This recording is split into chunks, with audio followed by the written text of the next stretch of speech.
It's co-ferment time. To drink, to experience co-ferment coffee. Here we go. Ooh, smell so intense. Whole beans, guys.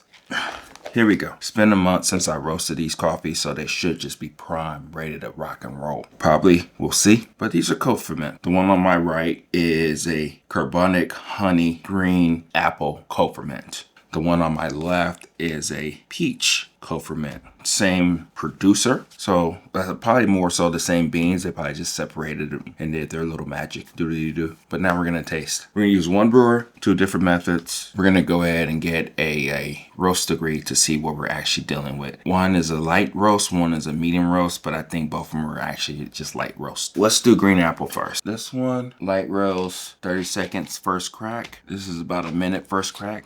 These are so uneven, the way that they look in the bed right now. I'm not gonna lie to you. 78 whole bean reading. And we're going to be using the Sculpture 78.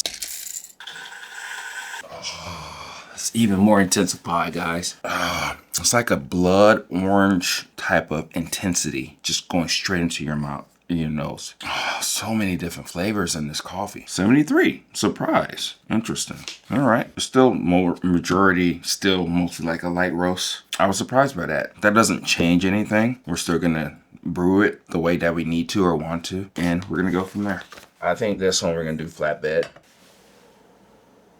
Oh, the best smell ever.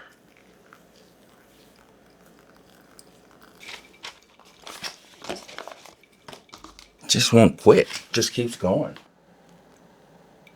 I think this one we're going to be doing 2 pours. We're at 204 degrees Fahrenheit. Relatively fast brew, fast drawdown. A minute and 30 seconds if you care about that stuff. I guess if I say it, I care about it. But it's all good. Look how light that is. You can barely tell, but this is pretty damn light. Here we go. First impression, first taste.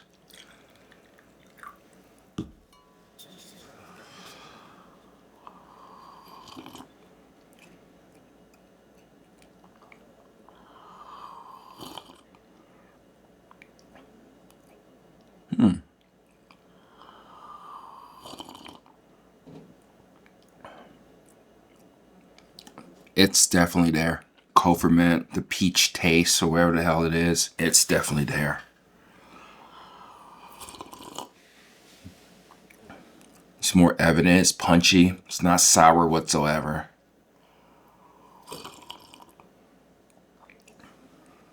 It's like a fruit juice, not in a bad way. It's not too bad, actually.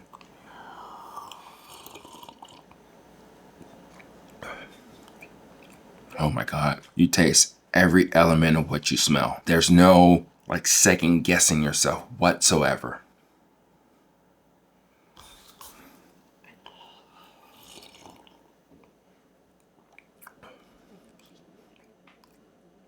Wow.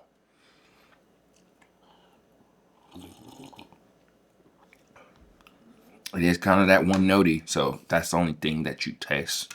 But that doesn't necessarily mean that it's bad. We're gonna use a different cup and we're gonna get the other stuff for this particular coffee. This one right here is the peach. We're gonna do the lighter roast. Like I said, the beans are not as evenly distributed as they should be when the roasting, but that's fine. 82 whole beans, 82 ground. It's gonna be something. Yeah, this is interesting. It really is. So let's. That deep peach smell intensity. Wow. Oh my God. None beats the smell of this coffee. I know this is boring, but I geek out on all mostly thing coffee. I really do. So kind of get an idea of the way that the coffee is actually going to be presented is very important. I try not to do this all the time just because it will skew me the way I look at it, perceive the coffee, but it's good to get numbers. This is 75, still relatively light roast. Some light roast people may think that's a medium. I kid. All right, so the filter that I used for this one in particular was the April filter, I believe. Fast, but not crazy fast, right? And this filter is a Kefec filter, relatively fast filter compared to the hardy will be 60. Oh shit, and then let's wet the filter. I'm so rusty, even though I brew coffee every day.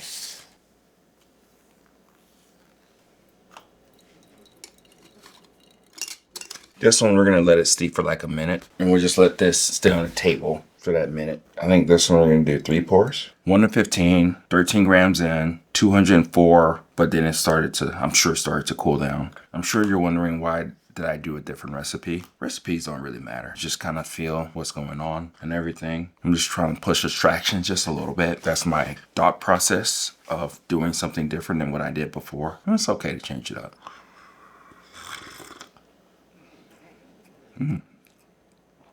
This one is there. I wouldn't say that it's subtle. We're gonna have to wait a little bit until I kind of do this thing.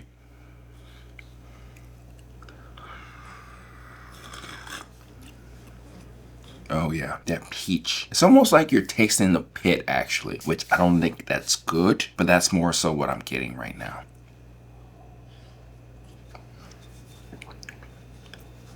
Yeah, flavor's still there. Fruit punch. The same as it's colder compared to when it's hotter.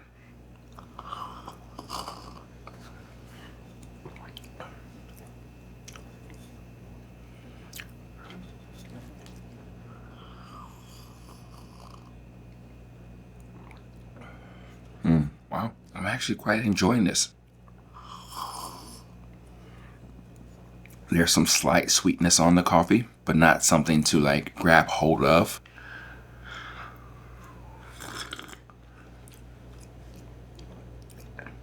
Yeah, I wouldn't say that's subtle. It's there, and I think as it cools, it's going to get even better. The pronouncing of those flavors. The cool thing about all of this is that sometimes it can be a disconnect when you're actually drinking your cup of coffee, especially when it comes to the smell.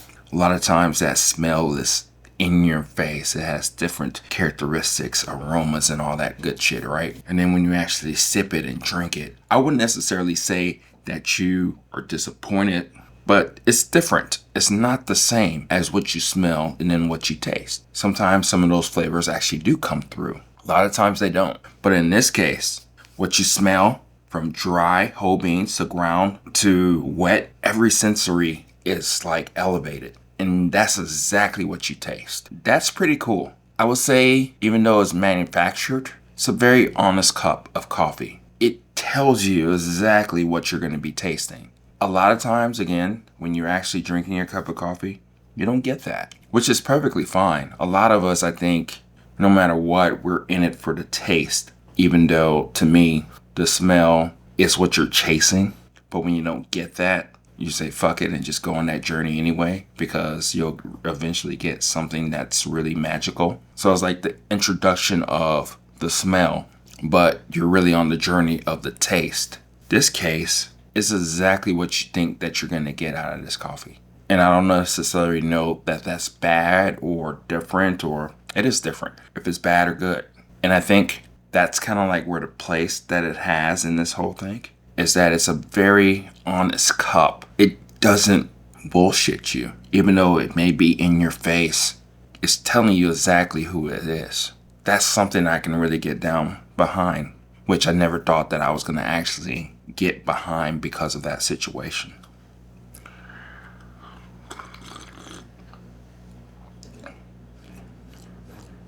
And it's a different type of character to this coffee as it cools. I'm not getting any bitterness. It could be the grinder. I don't know what it may be, but this coffee presents very well. It's extremely tasty. It's very, even though it's one-dimensional, those flavors are kind of like modulated a little bit as it cools.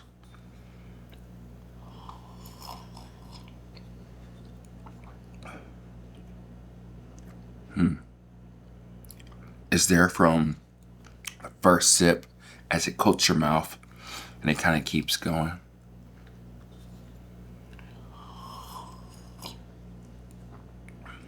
I'm not sensing, this is a good base of a coffee, I guess.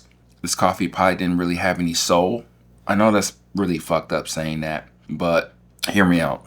Sometimes when you have competing coffees, or let's just use an easy example, people, and they're just bipolars, just totally opposite people, and they just always butt heads. And when they get together, it may be a symphony, it may not be, but a lot of times it just really doesn't work. In this case, since you have a decent base of it not really tasting like shit, that's my assessment, is that the fruit or the co-ferment has a better opportunity to actually present itself to you. So you put peaches in the shit, you get peaches. You get green apples, you get green apples. You get tangerines, you get tangerines. Because you don't have a coffee that is competing with those type of flavors. I would say it could be a Brazilian type of coffee to where it doesn't have that much of a ceiling, especially when it comes to acidity and flavors in that wet realm. But I don't know. I would have loved to roasted this a little bit darker, like a dark roast. But I do have a medium roast. So we're going to try that offline. I think I've yapped enough, but I'm pleasantly surprised.